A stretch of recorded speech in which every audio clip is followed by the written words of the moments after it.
Hello, hello, hello, hello. Ku bantu mwese mukurikirana Speak the Truth. Nongeye kwishimira cyane kuza imbere yanyu, kuza garuka imbere ya kamera. Imana ishimwe cyane yaduciriye inzira, tukagaruka tuje kongera kuvuga ibyo twiyemeje, kongera kuvuga ukuri gushingiye cyane kuri kw'ijambo ry'Imana cyangwa se kuri Bibiliya, kuko turi abakristo twiyemeje kuyoborwa nayo. Hari umuntu tuziranye ujya ukunda kuvuga ngo Bibiliya ni inzandiko z'abizera zaturutse iwabo w'abizera kugira ngo zijye zibafasha kubaho muri iyi si cyangwa se muri uru rugendo turimo rugana iwacu mu ijuru.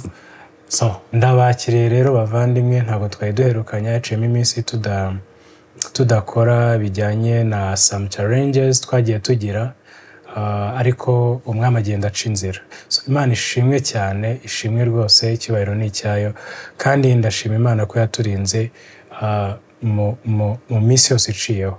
Nizere ko namwe Imana yabarinze, kandi n'uwahuye n'ibitaramunejeje byose ni ukugira ngo bituzanire icyiza cyangwa se ibyiza. Ijambo ry'Imana rivuga ko ibi byiza n'ibibi bijya bifatanyiriza hamwe kutuzanira ibyiza. Uyu munsi turaje kuri Speak the Truth, dufite amashimwe mu mitima, ariko n'ubundi dufite topic runaka dushaka kuganiraho. Haraciyeho igihe turi mu gihe navuga ngo ni cy'amatestimonies cyane. Bene data bagiye batanga amatestimonies, byaranyuze na byaranshimishije cyane, kandi hari n'abandi biteguye gutanga amatestimony y'abantu uburyo uko bagiye bakira, uko umwami yagiye abazura. Mperutse kuba ndi kuri TikTok, umuntu aza kunyandikira ku inbox, kwa kundi umuntu akwandikira nka message ampereza testimony y'uburyo Imana ijya imufasha mu biganiro dukora. Numva binteye umwete cyane, binyambitse imbaraga, mbona ko nyine turimo gukora umurimo rwose. umwami ashimwe dushoboza, kandi akomeza twungura ubwenge, aduha imbaraga, providing n'ibikenewe kugira ngo dukomeze dukora no murimo.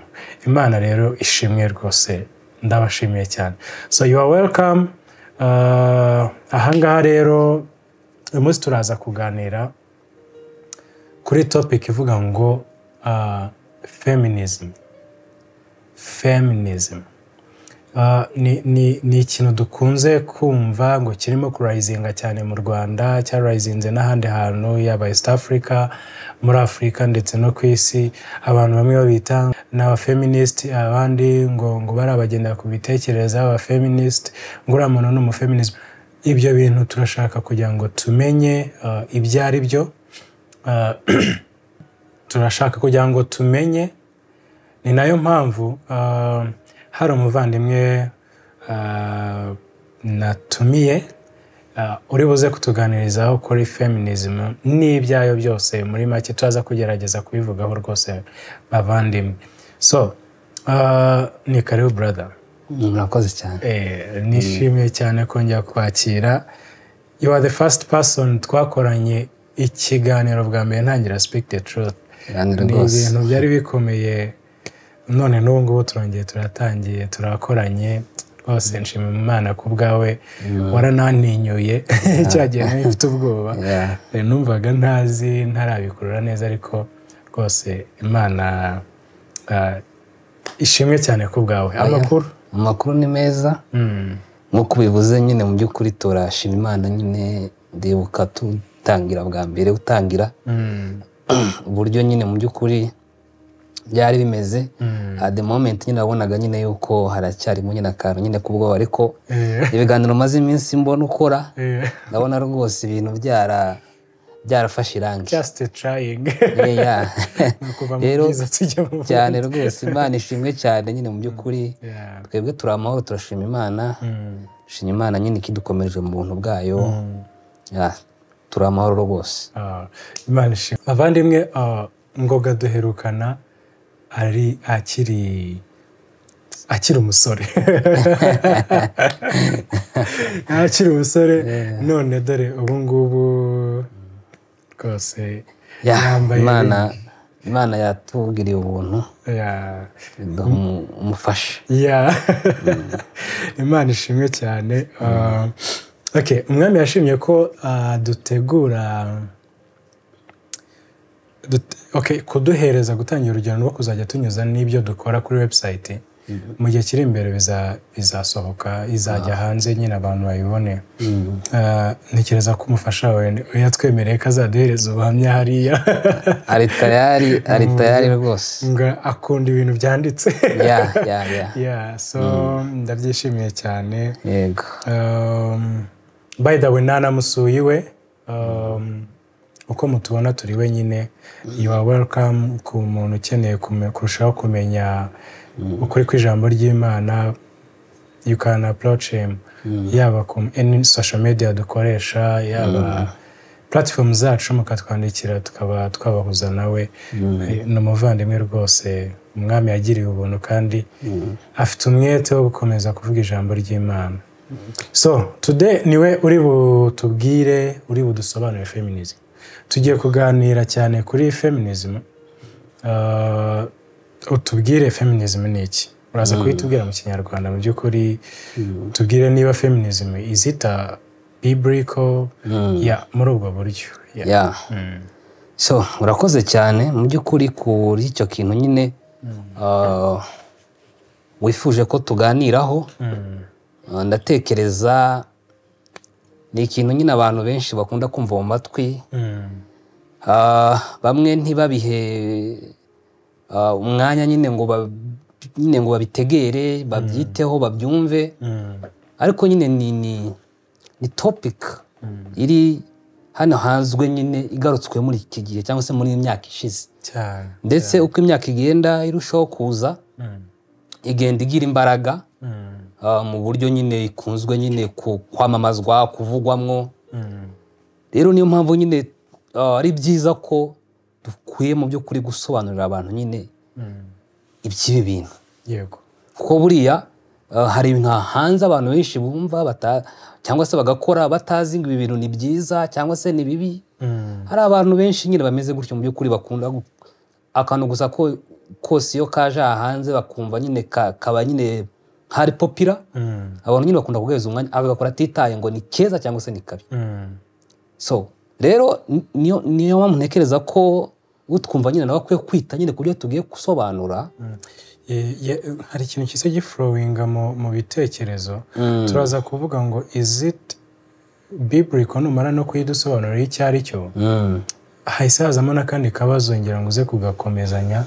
Kavuga nyine kubera iki ubundi duhurira he twebwe nk'abakristo mu by'ukuri. Duhurira na feminism ku buryo nyine dukeneye no kuyivugaho. Bifite similarity cyane ariko kubera yuko ibyo abafeministe cyangwa se ibyo iyi movement igaragaza cyangwa se ivuga ko iharanira, tubona ko harimo byinshi cyane byataka kwizera kwa gikristo. So ku buryo rero ariyo mpamvu nyine tuvuga ngo uwizera akwiye kubyitaho ndetse cyane kurushaho ahubwo. Kubera ko byataka ndetse n'ibintu bimwe biri basic byo twizera. So rero cyangwa se ibintu biri basic nyine umukristo cyangwa se ubuzima umukristo akwiye kubaho buri basic. Rero iyi movement nyine ya feminism irabyataka cyane. So rero nk'icyo nyine waruhereye umbaza uti se feminism ubundi ni iki? Yego. Icyo ni ikintu koko nyine umuntu akwiye kwibaza nyine ko mpora numva ibi bintu mu matwi yanjye ko se feminism ni iki? Feminism ni movement tubona yatangiye mu myaka itari myinshi cyane ishize. Ariko ubu nibwo igenda igira imbaraga kurushaho cyangwa se imbaraga nyinshi cyane kurushaho. Ariko aba feministe bavuga ko baharanira uburenganzira bw'abagore. Mbese nyine bashaka icyo bita mu Cyongereza icyo bita equal treatment y'umugabo n'umugore. Cyangwa se equal rights. Reka mbivuge gutya wenda. Uburenganzira bumwe ku mugabo n'umugore. Bavuga nyine ko ari cyo mu by'ukuri ko cyo kintu nyine baharanira. So ariko mu by'ukuri ibi bintu nyine byo guharanira uburenganzira bw'umugabo n'umugore by'ukuri ntabwo ari bibi sibyo ntabwo ntekereza nyine yuko mu gihe nyine buba violated nta mpamvu nyine buri wese nyine aclaiming uburenganzira bwiwe igihe nyine koko nyine burimo violating ariko ntabwo ntekereza ko iki ari cyo kibazo ariyo main issue kubera yuko hari ukuntu ushaka nyine gukemura nyine ahantu hatari ikibazo cyane kandi nyamara usize umuzi w'ikibazo mu by'ukuri ibi bintu nyine ntabwo bishoboka ko muri isi ukuntu isi imeze kubera icyaha nyine kiri mu isi cyangwa se kubera ukuntu abantu n'abanyabyaha bishoboka ko hazagera igihe umugabo n'umugore ndimo ndavuga ikora hita ubwo wenda ni igihe umwe yaviolatinze uburenganzira bw'undi ngo tuzagaruka mu by'ukuri ko icyo ubwo burenganzira ni ubuhe kugira ngo nyine tubyumve neza uburyo nyine mu by'ukuri sosiyete nyine imeze uburyo kuva umuntu yakwandura akagwa cyangwa se akaba umunyabyaha ubwo sokuruza Adamu na Eva bakoraga icyaha kikinjira mu isi ngo kuva icyo gihe nyine isi yarangiritse nyine ku buryo nyine ariyo mpamvu twagiye tubona tukumva nyine ngo hari abagabo batoteza abagore batabaheza nyine basic right nyine z'umuntu nyine mu by'ukuri ibyo rero tubona mu by'ukuri ari aho feminism yahereye kuri aba bantu nyine bafata abagore bakabakandamiza bakabafata nk'abantu baciriritse nyine bari inferior ku bagabo nyine bagafatwa nabi mu by'ukuri ntibahabwe uburenganzira bwabo nyine nk'uko bikwiriye tukabona nyine ko ari aho nyine byahereye abo twita feministe baheraho bavuga ko bashaka the basic rights kandi rwose ibyo I don't think nyine ko nta kibazo nyine kirimo kuba nyine gwaklaiming uburenganzira bwawe bw'ibanze urabukwiriye so ariko tugenda nyine tubona uko imyaka yagiye igenda bitagumye gusa mu gushaka bwa burenganzira bw'ibanze ahubwo byararenze hazamo ikintu nyine haza nk'ibindi bintu ndetse tuvuga ko biri very sinful nyine sometimes nyine bibi cyane ku buryo ibyo bintu usanga ahubwo ibyo umunsi nyine bivuga nyine ko biharanirwa ari byo destroying imiryango ari byo birimbura imiryango myinshi turaza kureba nyine wenda no kuri ibyo bintu byari byo ariko mu by'ukuri magambo makeya nyine nuko iyo feminism cyangwa se abafeministe bavuga ko baharanira uburenganzira equality y'umugabo n'umugore uburenganzira nyine hagati y'umugabo n'umugore nyine banganye uburenganzira cyangwa se uburenganzira bumwe nyine nk'uko nari maze kubivuga ibyo rero tubona nyine ko byaratangiriye aho ariko bikagenda bibyara ibindi uyu munsi wa none uyu munsi tugenda tubona mu by'ukuri bavuga yuko muri mwe bashaka uburenganzira for example ariko ndavuga ko mu ngeri zose bagaragaza uburenganzira bashaka nyine mu ngeri zose mu buryo buri socially economically politically even spiritually ari naho nyine turi buze kugaragaza mu by'ukuri kuko nyine turaba Kristo nyine turizera turi buze gutinda kuri kote ya nyuma mu buryo buri spiritual ariko aho handi naho turagenda nyine twakora ariko cyane cyane nyine mu by'ukuri turi buze gutinda kuri nyine kuri ubwo buryo buri spiritual nyine bavuga yuko they need lights kandi mu by'ukuri tubona Bibiliya irabohereza ndetse tujya mu byanditswe byera turaza kubona mu by'ukuri yuko Bibiliya ntabwo irimo uburenganzira umugore ntabwo bishoboka ahubwo Bibiliya ahubwo niho hantu ahubwo tubonera umugore ahabwa agaciro ndetse kenshi cyane ndetse agaciro kamwe nk'ako umugabo nawe ahabwa muri ayo magambo nyine uramutse ukeneye equality yuzuye y'umugabo n'umugore iyo equality urayisanga muri Bibiliya ntandi hantu ushobora kuyisanga nko muri Bibiliya ahandi hose ubuze gushakira equality hatari muri Bibiliya ahubwo uri buze usanga ahubwo urimo urashaka inequality ahubwo ntabwo uri buze gushaka nyine equality ngo ushake ranze Bibiliya uze kuyibona urasanga wari inequality ariko urasanga nanone uko gushaka equality ranze ya Bibiliya biri buze kurangira ahubwo bitangiye kwica bwa burenganzira bw'umwe avuga yuko ushaka ndi umugore nshaka kugira uburenganzira bumwe n'umugabo uburyo buze gushaka hanze y'ibyanditswe byera uri buze gusanga ahubwo ubwo burenganzira ushaka bwawe nk'umugore abo ushaka kuvanaho bw'umugabo then wokimika ubwawe kuko aricyo tubona nyine uyu munsi modern feminism umunsi iki kintu irimo irakora irimo iragwa nicyo cyangwa se irimo ashaka kurana icyo bita male dominance y'umugabo nyine nyine mu bintu byari byo byose kubera yuko aho bashakira ibyo bintu ntabwo ariho bakabaye babishakira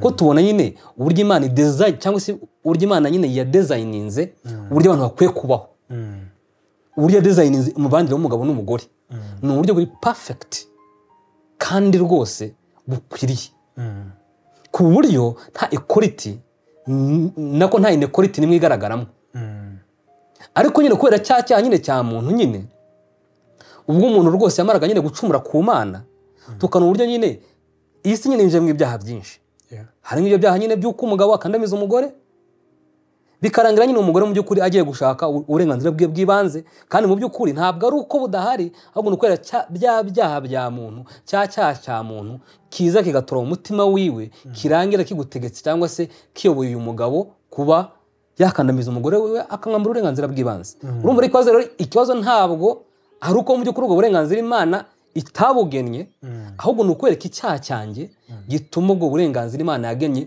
kuri njyewe n'uyu mugore bituma numva ko njyewe umugabo ndi hejuru y'umugore bigatuma umugore rero mufata nyine nk'umuntu uciriritse nk'umuntu uciye bugufiya kandi mu byo katereka Imana yagennye Imana uburyo yaremye umugore n'umugabo yabaremye mu buryo bwuzuye bwo kuzuzanya ku buryo rwose iyo bavuze ngo umugore n'umugabo ku Mana nk'uko tubona mu Bagalatiya igice cya 3:28 reka wenda tuhasome kugira ngo twumve ibyo ari byo Abagalatiya cya 3 igice cya 3:28 haravuga ngo noneho ntihakiriho umuyuda cyangwa umugiriki ntihakiriho imbata cyangwa umudendezo ntihakiriho umugabo cyangwa umugore kuko mwese muri umwe muri Kristo Yesu aha nyine turimo turabona ibyanditswe byera birimo biragaragaza nyine uburyo Imana nyine ireba mwaba abantu babiri ku Mana abo bantu bose ni bamwe muri Kristo Yesu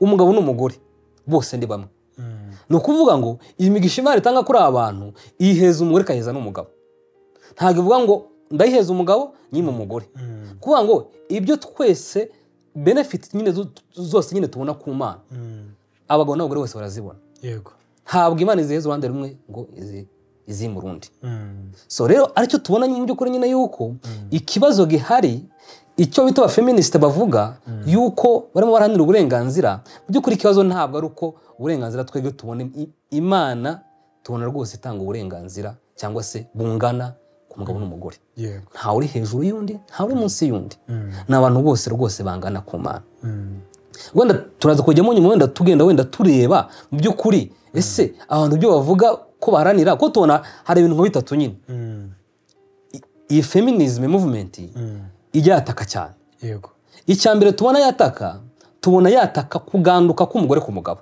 yego sibyo icya kabiri tukabona izi kataka nyine mu by'ukuri leadership y'umugabo nyine mu itorero yego icya gatatu tukabona izi kataka reproduction sibyo reproductive life nyine cyangwa se uburyo bw'imyororokere yego ibyo ni ibintu bitatu byibanze tubona mu by'ukuri aba feministe bataka cyane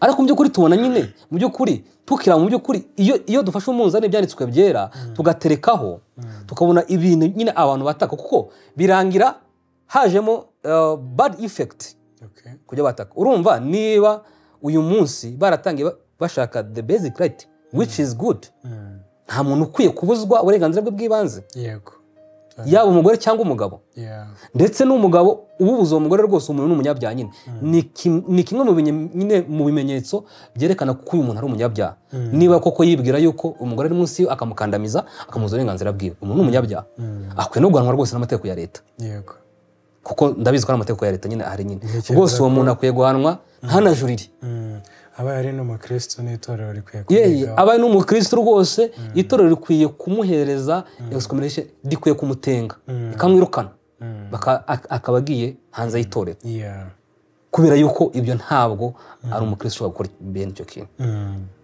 ariko ibintu rero iyo bikomeje bikarenga ukabona yuko none umuntu arimo aravuga ngo none okay dukeneye uburenganzira turabagura dukeneye uburenganzira nyine bwo gufitamwo imyanzuro dushaka y'uburyo dukwiye yego ubwo reka mvuge wenda urugero wenda wenda kuri production ushaka uburenganzira bwo gukora mw'inda igihe tubishakiye igihe numva ashaka gukora mw'inda then nyikuremo ariko mu by'ukuri nujya mu byanditswe byera uyu muntu arimo cravingira icyaha arimo arashaka icyaha cyangwa se arimo arashaka gukora icyaha cyo kwica yitwaje yuko arimo arashaka uburenganzira kandi mu by'ukuri uburenganzira tubona Bibiliya itanga umugore ategetswe kubyara ategetswe kubyara mu by'ukuri kuko uwo afite mu nda ni umuntu rero iyo ashaka uburenganzira bwo kurengaho akaba yafata umwanzuro kuba ngo ngewe nkeneye kuzajya nkura mw'inda igihe mbishakiye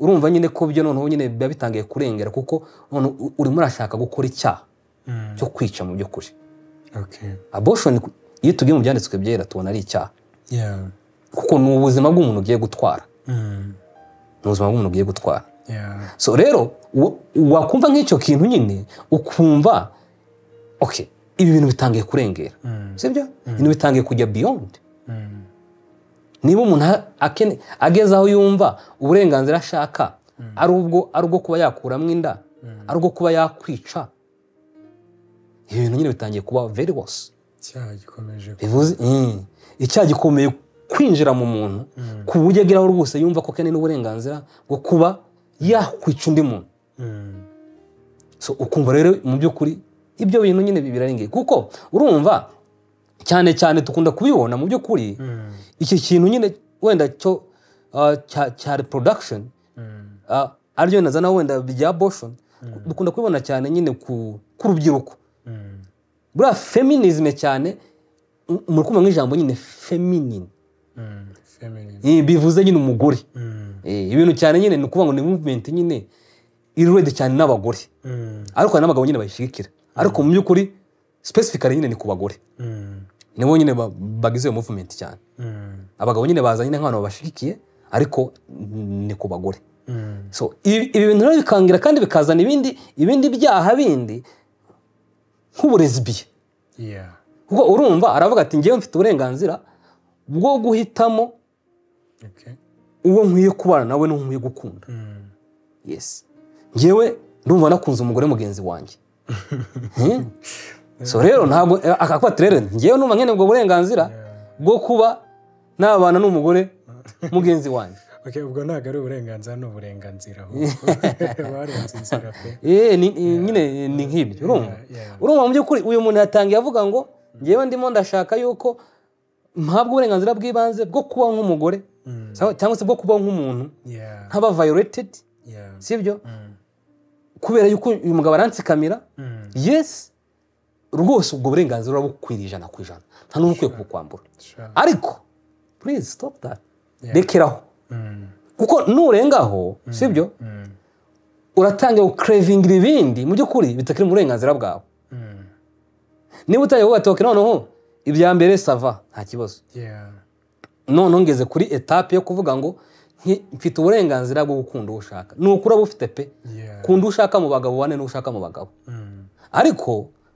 uburenganzira bwo gukunda umugore mugenzi wawe just n'uburenganzira ndumva biri fane umuntu nyine birababaje cyane yandagaza akavuga ko akunda umukobwa mugenzi okay si n'umukobwa n'umugabo bitekereza yes ni ikibazo ahubwo bakwiriye kubafunga okay man mbabarire niba ari icyaha n'abambona batagira ariko according to the bible rwose ni icyaha Bibiliya bibuza rwose Bibiliya rwose irabivuga plainly yuko umugabo akwiye kubana n'umugore iyo tureba mu iremwa tubona Imana yaremye umuntu witwa Adamu nyuma ngo ikamuremera umufasha w'umugore ntago ari umugabo mugenzi wiwe yaremye umugore witwa Eva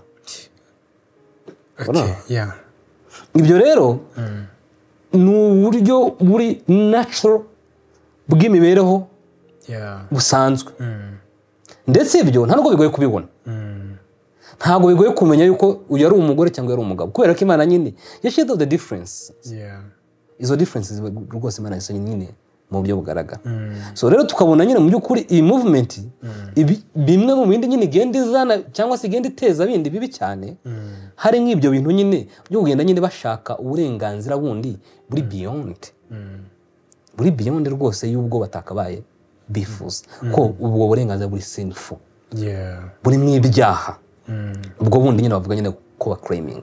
Cyane cyane dukunze kubona nyine mu bihugu izi za Amerika, mu bihugu nyine byateye imbere by'abazungu, niyo dukunda kubona mu by'ukuri nyine ibyo bintu nyine. Ukabona umugore arimo arashaka kwihindura umugabo, ndetse bamwe bagakora n'amasurgeries bakihindura abagabo, akavuga ati njye mfite uburenganzira bwo kuba nshaka. Ariko mu by'ukuri bavandimwe, iyo tubonye mu byanditswe byera tubona mu by'ukuri icyiza atari cyo umuntu avuga ko ari cyiza, aho cyangwa se ikibi ari cyo umuntu avuga ko ari kibi, ahubwo tubona icyiza n'ikibi kigenwa n'Imana. Imana niyo ivuga ngo icyiza ni iki, ikibi ni iki. Whatever icyo nahitamo cyose kwita cyiza cyangwa se ikibi, Imana itakita cyiza cyangwa se ikibi, icyo kintu ntabwo ari cyiza kuri njyewe. Kuvuga ngo icyo Imana ita cyiza nanjye nicyo nkwiye kwita cyiza. Imana nicyo ivuga cyiza ni uko umugabo akwiye kubana n'umugore, adakwiye kubana n'umugore mugenzi cyangwa se adakwiye kubana n'umugabo mugenzi we. Icyo Imana ivuga ni uko ari icyaha yuko umugore buze kubana n'umugore mugenzi wiwe, kuko ibyo nyine ari ibyaha nyine. Ariko nyine kubera ubunyabyaha bwacu nyine mu by'ukuri, kubera nyine ukuntu nyuma yuko icyaha nyine kigeze mu muntu nyine, umuntu nyine atangira kuopoza buri kintu cyose Imana igaragaza mu byanditswe byera, cyangwa se ikintu Imana imutegeka. Ubwo turi kuri iki kintu izita biblical. Yego. Twamaze kumva ko kisobanuye movement ko bigamije kurekrama cyane uburenganzira bw'abagore. Yego. Ariko mu buryo bo babitekereza babishaka. Yego.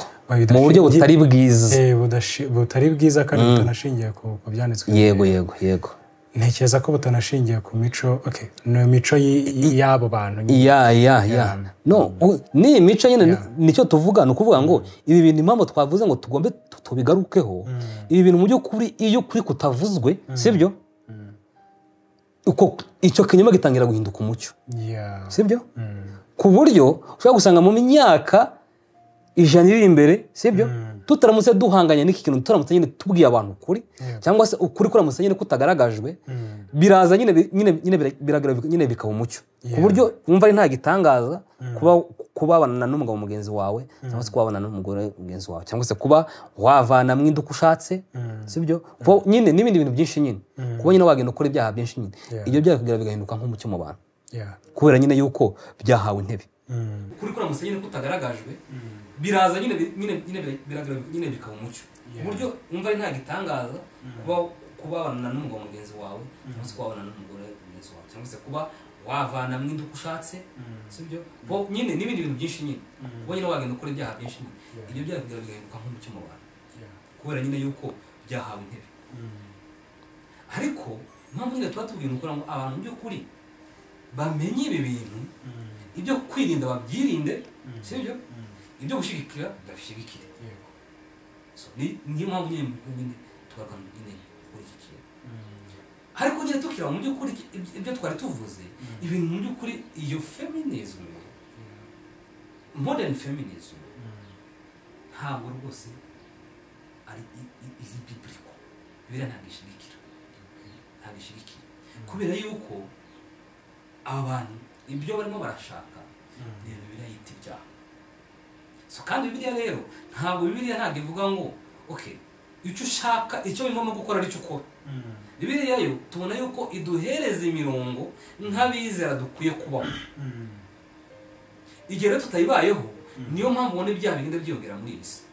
Mu by'ukuri iyo usomye nko mu Efeso igice cya 5 bere ku murongo wa 20 havuga uburyo umwana w'umugabo n'umugore ukwiye kuba umeze. Reka wenda tuwasome Efeso igice cya 5 isaka bere ku murongo waho wa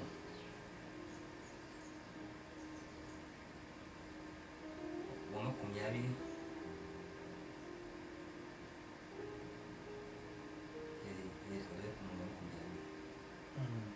Haravuga ngo mujye mushima Imana Data wa twese kubw'ibintu byose, mubyishimira mubishimira mu izina ry'umwami wacu Yesu Kristo kandi mugandukirane kubwo kubaha Kristo. Abagore mugandukira abagabo banyu nk'uko mugandukira umwami wacu, kuko umugabo ari we mutwe w'umugore we, nk'uko Kristo ari umutwe w'itorero ari ryo mubiri we, ni nawe mukiza waryo. Ariko nk'uko itorero rigandukira Kristo, ariko abagore bagandukira abagabo babo muri byose. Bagabo mukunda abagore banyu nk'uko Kristo yakunze itorero akagitangira, ngo aryeze amaze kuryogesha amazi n'ijambo rye. Aryishyire rifite ubwiza, ridafite ikizinga cyangwa umunkanyari cyangwa ikintu cyose gisa bityo, ahubwo ngo ribe irigera ridafite inenge. Uko niko abagabo bakwiriye gukunda abagore babo nk'imibiri yabo. Ukunda umugore we aba yikunda, kuko ari nta muntu wakwanga umubiri we, ahubwo yawugaburira akawukuyakuya nk'uko Kristo abigira itorero, kuko turi ingingo z'umubiri we. Bavandimwe, numva nyine iyo mugerageje kumva nk'iki kintu nyine biriya nyine uko bigaragaza hasi ku mirongo wenda ngo tutayisomye, abagaragaza ibintu nyine abantu nyine mu by'ukuri bategetse kubyumvira, cyangwa se abantu nyine bumva ibi bintu ni abantu buzuye mwuka wera, buzuye mwuka wera w'Imana. Ni ukuvuga ngo ku muntu mu by'ukuri utuzuye mwuka wera udakijijwe, tuvuga gukizwa nanone, tuvuga umuntu koko wamaze kwemera ko ari umunyabyaha, wamaze kwemera ko imitekerereze afite ari mibi ndetse iteka ryose, nk'uko tubona mu itangiriro igice cya 6 umurongo wa 5, ngo Imana ngibona kwibwira ko abantu bibwira kose ngo ari kubiteka ryose. Ni ukuvuga ngo ibi mitekerereze ukamara kumenya ko imitekerereze yawe ari mibi, ukamenya ko ibyo ukora ari bibi, ukamenya ko nagenda wita byiza ari bibi, ukamenya ko ibyo bintu byose bitagutsindishiriza imbere y'Imana n'ibyo wita byiza ye, ukemera yuko uri umunyabyaha ukeneye umukiza ari we Kristo wenyine, ko ari wakubana mu byo byaha byawe akubwiza urupfu rw'iteka. Uwo muntu rero wamaze kwemera ibyo akizera Kristo, uwo muntu ahabwa itegeko rishyashya noneho, ariryo ryo gutangira kubaho ubuzima bwiwe bwose yumvira, yubaha, ayoborwa na Kristo. Uwo muntu umeze gutyo rero niwe muntu tubona nanone aha mu Efeso arimo arahabwa itegeko, umugabo agahabwa itegeko ryo kuyobora umugore wiwe, amurinda, amukunda, amwitaho. Tukabona umugore nawe ahabwa itegeko ryo kugandukira umugabo we muri byose. Aha ni amategeko Imana iheza abantu nyine bamaze kugira gute, bamaze kwizera Kristo, bamaze gukizwa, bakagira ko imibereho yihindutse. Abo bantu rero mu by'ukuri amategeko bahabwa niyo tubona mu by'ukuri ku bantu batizera, ariyo bagenda bacarinjinga, ariyo bagenda barwanya. Ni ukuvuga ngo impamvu mu by'ukuri turimo turabona ibyo byaha byinshi birimo biragwira, uburezbiye, gukuramo inda, kuvuga abagabo gutoteza abagore, n'ibindi byinshi turimo nyine abo bita abafeministe wenda barimo baraharanira, ni ibintu biterwa n'uko abantu ari abanyabyaha, batashaka kumvira Imana mu kuntu Imana ategetse, mu kuntu Imana nyine yadesigninze umubona hagati y'umugabo n'umugore, mu kuntu Imana nyine yadesigninze urushako. Ibyo rero mu kutabasha mu by'ukuri kuza mu kumenya Kristo ngo umwizere, niho hashamikira ibibazo byose, ku buryo nutizera, igihe umuntu atizeye azahora arwana n'ibyo bibazo kugeza Kristo aje. Ndetse tujya turi tukavuga ngo ntihazabura intambara, ndetse n'ubwo ngo azavuga ngo nteretse Yesu atsembyeho urupfu. Bamenye ibi bintu, ibyo kwirinda babyirinde, sibyo? Ibyo gushigikira babishigikire. Yego. So niyo mpamvu nyine tugaruka nyine kuri iki kintu. Ariko nyine tukira mu by'ukuri ibyo twari tuvuze, ibintu mu by'ukuri iyo feminism, modern feminism, ntabwo rwose ari biblical. Bibiliya ntabwo ishigikira. Ntabwo ishigikira. Kubera yuko aba bantu ibyo barimo barashaka ni Bibiliya yita ibyaha. So kandi Bibiliya rero ntabwo ivuga ngo icyo ushaka, icyo wimamo gukora ari cyo ukora. Bibiliya yo tubona yuko iduhereza imirongo nk'abizera dukwiye kubaho. Igihe rero tutayibayeho, niyo mpamvu ubona ibyaha bigenda byiyongera muri iyi si. Mu by'ukuri iyo usomye nko mu Efeso igice cya 5 uhereye ku murongo wa 20 havuga uburyo umwana w'umugabo n'umugore ukwiye kuba umeze. Reka wenda tuhasome. Efeso igice cya 5 nisaka duhere ku murongo waho wa 20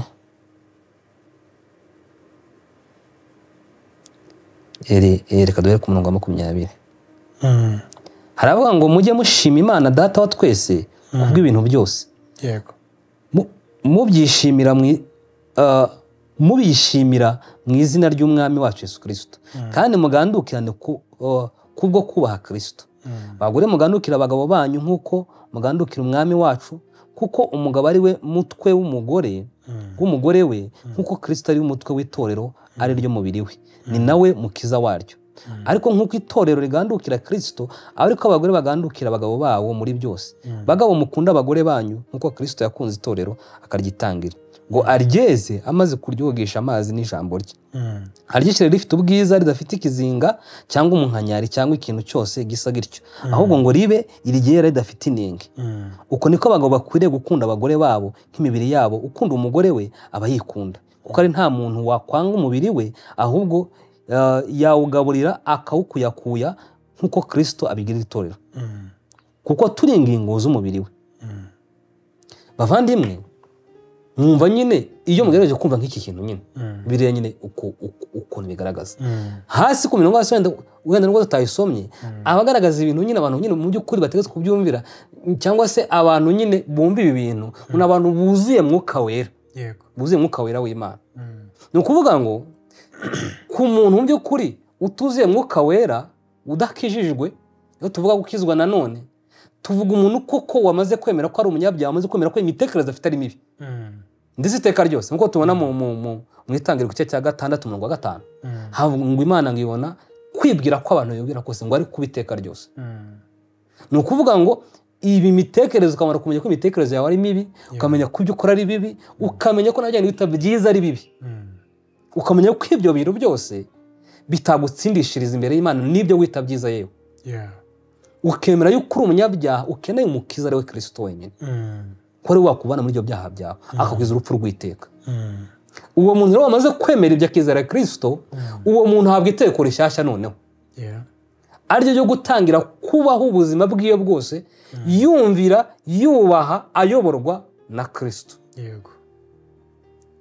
Uwo muntu remeze gutyo rero niwe muntu tubona nanone aha mu Efeso arimo arahabwa itegeko, umugabo agahabwa itegeko ryo kuyobora umugore wiwe, amurinda, amukunda, amwitaho. Tukabona umugore nawe ahabwa itegeko ryo kugandukira umugabo we muri byose. Yego. Aha ni amategeko Imana iheza abantu nyine bamaze kugira gute, bamaze kwizera Kristo, bamaze gukizwa, bakagira ko imibereho ihindutse. Abo bantu rero mu by'ukuri aya mategeko bahabwa niyo tubona mu by'ukuri ku bantu batizera, ariyo bagenda bacalenjinga, ariyo bagenda barwaye. Yego. Ni ukuvuga ngo impamvu mu by'ukuri turimo turabona ibyo byaha byinshi birimo biragwira, uburezbiye, gukuramo inda, kuvuga abagabo gutoteza abagore, n'ibindi byinshi turimo turabona nyine abo bita abafeministe wenda barimo baraharanira, ni ibintu biterwa n'uko abantu ari abanyabyaha. Batashaka kumvira Imana mu kuntu Imana yategetse, mu kuntu Imana nyine yadesigninze umubano hagati y'umugabo n'umugore. Mu kuntu Imana nyine yadesigninze urushako. Ibyo rero mu kutabasha mu by'ukuri kuza mu kumenya Kristo ngo mwizere, niho hashamikira ibibazo byose, ku buryo nutizera, igihe umuntu atizeye azahora arwana n'ibibazo kugeza Kristo aje. Ndetse tujya turimo tukavuga ngo ntihazabura intambara, ndetse na rw'amahoro ngo azabura, ngo nkeretse Yesu atsembyeho urupfu n'ibyaha. Urumva? Iyo cyane ngo nicyo kintu cyamara ibibazo muri iyi si. So ni ukuvuga ngo rero ibyo ndimo ndarwana nabyo sibyo nakabaye ndwana nabyo, sibyo? Ntabwo nakabaye ndwana no gushaka basic right y'umugore, sibyo? Cyangwa se yanjye, mu gihe mbona mu byanditswe, mu gihe mbona rwose Bibiliya yiguhereza, mu gihe rwose tubona Bibiliya idashigikira violence yabe na ntoya. Kuba umugabo yaba violating umugore we, cyangwa se umugore violating umugabo we, tubona ibyo birara rwose itabishigikira be na gatoya. Ahubwo Bibiliya igashigikira yuko abantu bose babana mu mahoro, ariko bagendeye ku buryo Imana yagenye.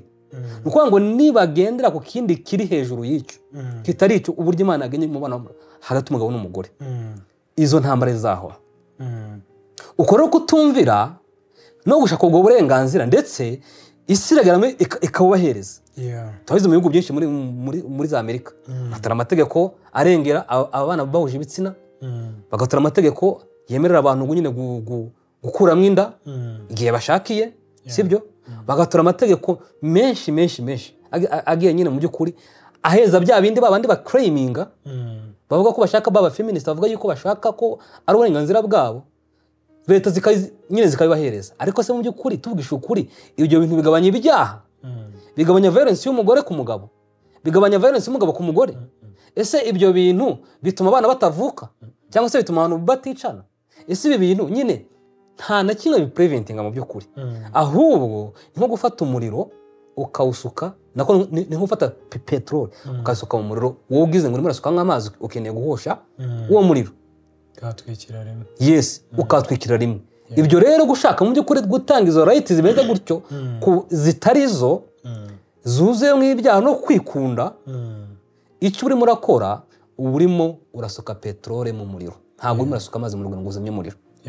Nicyo rero isi irimo irakora, irimo irasuka petrole mu muriro, kubera yuko aba bantu mu by'ukuri ibyaha birakomeza byiyongere, sibyo? Violence irakomeza yiyongere, kubera yuko murimo murashakira igisubizo hatariho. Imizi nuko mu by'ukuri ntabwo ari uko bavuga ngo abarezi biye babane, cyangwa se umuntu wimva ko ari umugore niyigira umugore, ko ntibikunda kuri buze kuba umugore.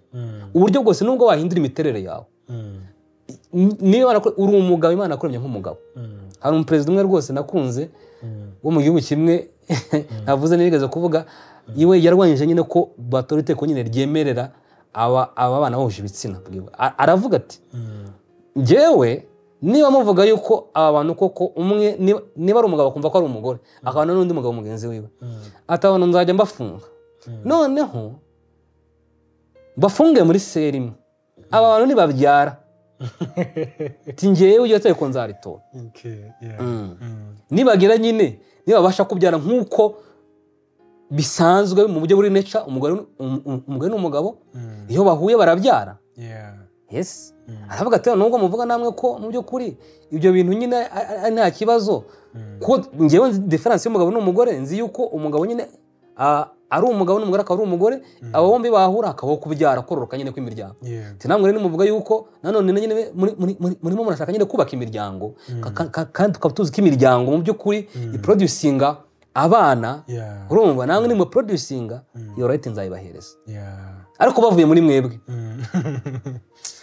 common grace mu gufite kabisa. Urumva rero nyine bavandimwe, ntabwo icyo kintu ubwo burenganzira bwose buze gushaka kuri murashakirana atariho ntabwo uri buze kubona, ahubwo icyo uri buze kubona, uri buze kubona the much violence, ibyaha byinshi, kugoma kwinshi. Ibyo rero nibyo uri buze kubona, kubera yuko urimo urashakira uburenganzira ahantu hatariho, aho wakabaye bushakira ni igihe koko wowe ubwawe wemeye guhinduka. Kubera yuko bavandimwe, hari ikintu kimwe tugomba gutekereza. Umuntu yakijijwe ahabwa umutima mushya, motivation ziwe Kristo arazihindura completely. Ubwo ni kuri iki kintu